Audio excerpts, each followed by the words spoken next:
the way from the Ridge in High Ridge, Missouri. This is Huggy Kindness from Huggy Kindness Studios. And today I have my nephews, Hayden and Jackson, and they're going to help me by sharing their stories of loving kindness and what loving kindness means to each of them, helping to illustrate the power that comes from sharing these stories of loving kindness with each other. It's like being in line at Starbucks and someone in front of you pays for your coffee or tea. And then, that reciprocation of kindness continues on. And the next thing you know, 1,000 cars have gone through the Starbucks line and everyone's drinks have been paid for by the person in front of them. And that shows you how our humanity, our nervous systems really communicate through the communication of kindness and violence. And when we set our intentions to communicate through kindness and reciprocate that kindness, it's contagious. And it's really what offers hope to people. It creates experiences of hope through our nervous system. It is a physiological and a neurological aspect of ourselves when we are compassionate with each other, when we understand one another, when we create those spaces of belonging. That is when experiences of hope are created. That's when all of us can start to see that there is a brighter tomorrow, that maybe these struggles that we're in today are not going to be there tomorrow. And if they are there tomorrow, we have people by our side that are going to take care of us, and we're going to take care of them. And we're going to walk through the fire together. We're going to walk out of the fire, and we're going to walk each other safely home.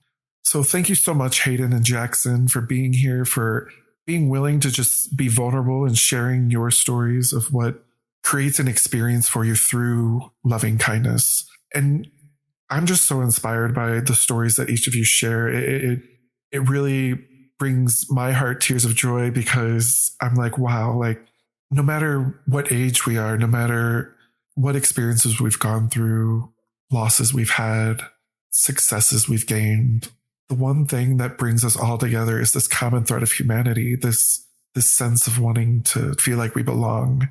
And those acts of loving kindness are the pathway to creating that. This is episode 3, the power in sharing our stories of loving kindness. Enjoy. Shadows only catch us from behind. Let's turn and face them. Switch on the light. Never mind the cracks you try and hide. I wanna see them. They will make you shine. The glow from within scatters light through the night. There was a moment whenever Abel was really nice. He's a really funny guy. He always makes me feel happy whenever I'm in a very mad moment and a very sad moment. I mostly get mad whenever I break stuff. Whenever I broke my water bottle with Abel, he made up a really funny knock knock joke. It was knock knock, and then I said, "Who's there?" And then he said, "Bear who?" Then he said, "Bear," and then I said, "Bear who?" "Bear." And then I started to laugh and laugh and laugh and laugh. Forgot about the water bottle for an entire day, and then I wasn't angry anymore. There was a moment where Chase was really kind to me. He would let me play tag with him, and he was my very best friend. Never mind the cracks you try and hide. I wanna see them. They will make you shine. The glow from within scatters light through the night. And experience of loving kindness that comes to mind is Veterans Day. We were setting up chairs for our band to play during the parade. The veterans were going to be driving by later, but while we were setting up the chairs, there was a truck driving down the hill. The bottom burst into flames, and then we warned him. He stopped the truck, he hopped out, and the flames were 10 feet in the air from his hood. We got the school resource officer, and he got the fire department crew down there, and they put out the flames and helped him, and I just hope he was all right.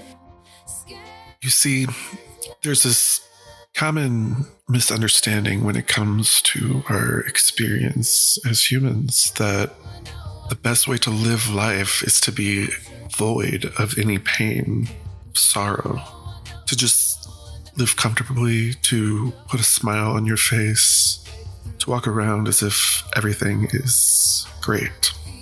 And what these stories of loving kindness remind us of, the power that comes from sharing our stories of loving kindness, is that the pain is there. The suffering will be there. However, what changes that, what creates the magic as we move through that, comes from our shared existence as humans. You know, as Jackson was sharing about Abel and Chase, those moments created an experience for him that made him feel loved, that he belonged, that he had a friend, that a friend made him laugh when he was in those mad moments and those sad moments, and that he could forget about the water bottle that he smashed or broke for the rest of the day because his friend told him this really funny knock-knock joke.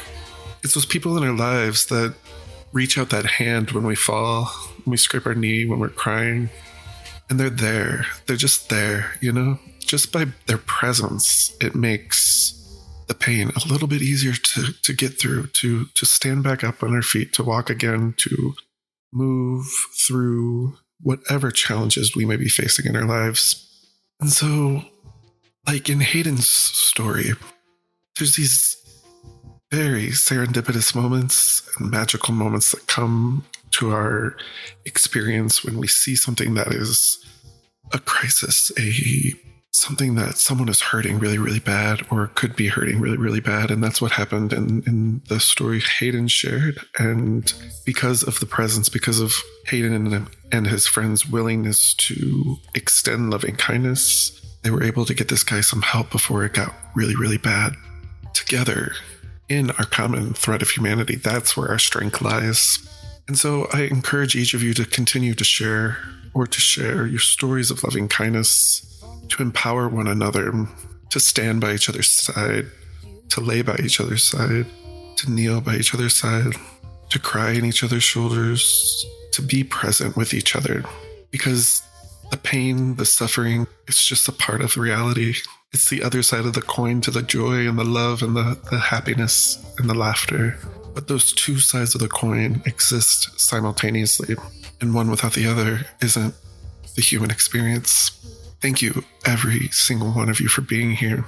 It's really an honor to be able to begin this journey of Tea Time, a Cup of Loving Kindness, to bring on co-hosts to continue sharing these stories of loving kindness and empowering each of us to be with each other differently than maybe we ever have before, engaging wholeheartedly with one another, understanding each other, loving each other, and saying, I got you, I got you. I got you. Have a wonderful, wonderful week. Big hugs. Love always. Huggies, smiles, kindness.